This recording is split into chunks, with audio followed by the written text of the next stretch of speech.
మన ఇంట్లో దొంగలు పడితే ఏం చేస్తావురా? ఏ దొంగ నా స్కూల్ బ్యాగ్ దొంగిలించకపోతే నేను పెద్దగా ఏడుస్తాను. ఎక్కడికి వెళ్తున్నారా ఆంటీ? పాలు తోడేయడానికి పెరుగు అయిపోయింది, అది తెచ్చుకోవడానికి పక్కూర్లో ఉన్న మా అమ్మ వాళ్ళ ఇంటికి వెళ్తున్నా. ఫ్రీ బస్ స్కీమ్ ఎలా అనిపిస్తుంది ఆంటీ? బాగుందమ్మా. అలాగే ఫ్రీ ట్రైన్ కూడా పెడితే వర్క్ ఫ్రమ్ ట్రైన్ చేసుకుంటూ దేశం అంతా తిరగచ్చు. ఇల్లు కూడా అవసరం ఉండదు.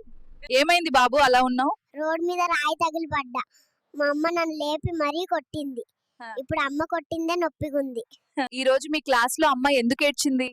తనవి 1000 రూపాయలు పోయాయంట, కానీ నేను లెక్క పెడితే 600 ఉన్నాయి. ఈ డ్రైవర్ గారు ఫాస్ట్ గా వెళ్ళండి, డెలివరీకి టైం అవుతుంది. ఇంకా ఎన్ని రకాలుగా వాడతారమ్మా ఈ ఫ్రీ బస్ ని? నువ్వు ఆ అబ్బాయితోనే ఎందుకు ఫ్రెండ్షిప్ చేస్తున్నావు? వాళ్ళ నాన్న ఎప్పుడు మా అబ్బాయి స్కూల్ ఫస్ట్ రా అని చెప్పుకుంటాడు. అందుకే వాడితో ఫ్రెండ్షిప్ చేసి చదవనివ్వకుండా చేస్తున్నా.